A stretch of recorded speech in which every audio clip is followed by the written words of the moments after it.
members of the Board of Trustees, members of the faculty and staff, distinguished guests, new recipients of graduate degrees, and the mighty class of 2017, I am honored to present some brief remarks on the occasion of this commencement. In the fall of 2013, the political situation in this country was frustrating as you began your Wesleyan careers. Washington politics were not plagued by the scandal, impetuousness, and sleaze we see today, but instead presented a spectacle of stasis with threats of government shutdowns and cynical declarations of pride and the agenda of doing nothing. Stasis and inertia,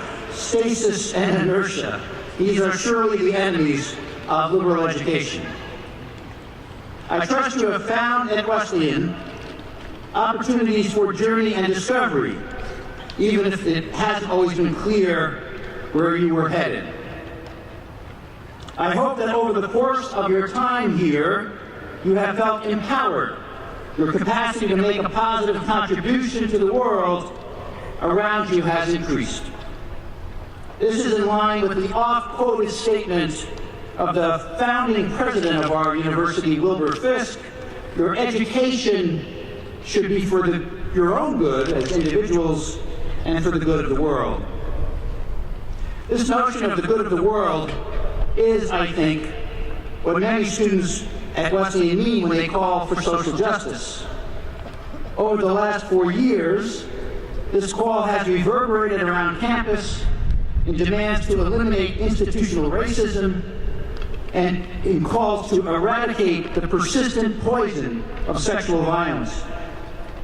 But as we have struggled with the subtler aspects of discrimination and power dynamics, it has often become clear that not everyone has the same view as to what constitutes justice, social or otherwise. This should lead us to recognize that political engagement and community participation must include discussions in which we can explore our differences without fear.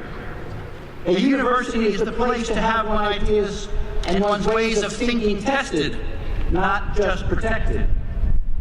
But political and social engagement are not just about testing ideas, they are constituted by actions in concert with others.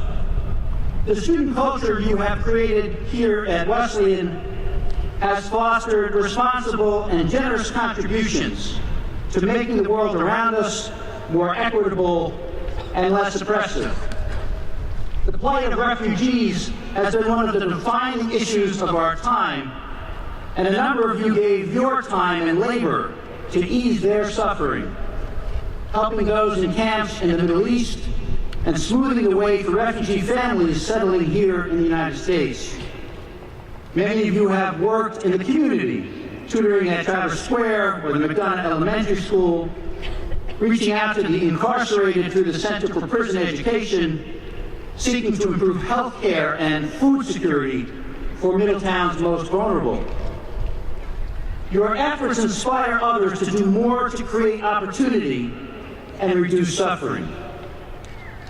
At a time when nihilism is cloaked in intellectual sophistication, and when many are tempted to retreat from the corruption of the public sphere, your cohort at Wesleyan has made a point to stay engaged.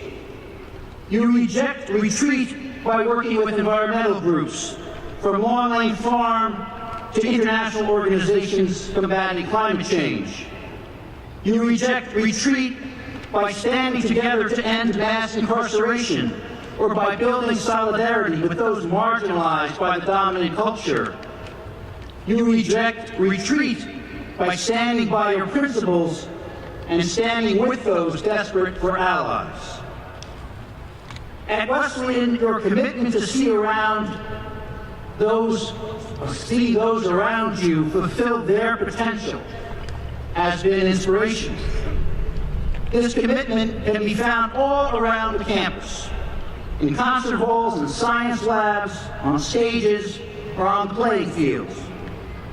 Your commitment to one another has strengthened our campus community it is a promise that the work we do at this university will be relevant beyond its borders. I am proud to be here on the podium with our honorary doctorate recipients, a scientist, an activist, a poet. All have found what they love to do, gotten very, very good at it, and found powerful ways to share what they do with others. Some of you may recognize in these phrases the three things that I like to talk about as essential to liberal education. All the same, as Wesleyan's President Victor Butterfield put it on his final commencement address 50 years ago, quote, "Whatever the president might say about liberal education in community discussion or in the college catalog or in his speeches, he could not really define what in that education effectively counts. Because what effectively counts is in the hearts and minds of students. Liberal education is defined and takes effect from what and how teachers teach, how both they and their students think, how both listen and read, what they both ask, and by how vitally and imaginatively they respond to each other." Unquote. As in Butterfield's day, this university takes enormous pride in the vital and imaginative responsiveness of its teachers and its students. We celebrate that responsiveness today.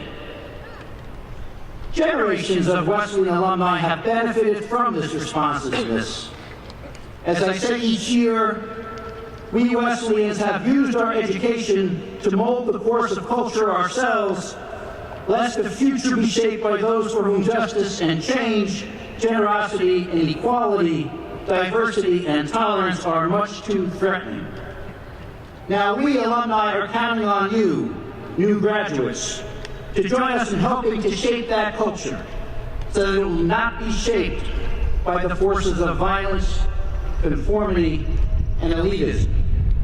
We are counting on you because we have already seen what you are capable of when you have the freedom and the tools, the mentors and the friendship, the insight and the affection to go beyond what others have defined as your limits. We know that in the years ahead you will explore unfamiliar realms and see possibilities that others might not.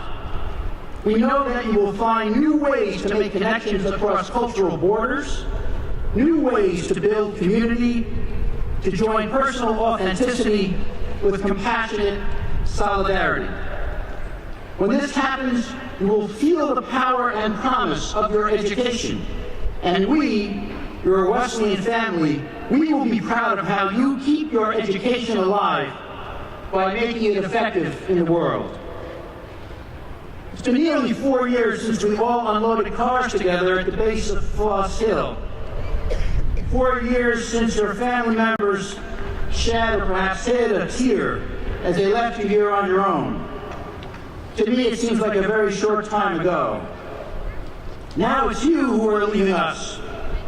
But do remember that no matter how on your own you feel out there, you will always be members of the Wesleyan family. You will always be able to come home to Wesleyan.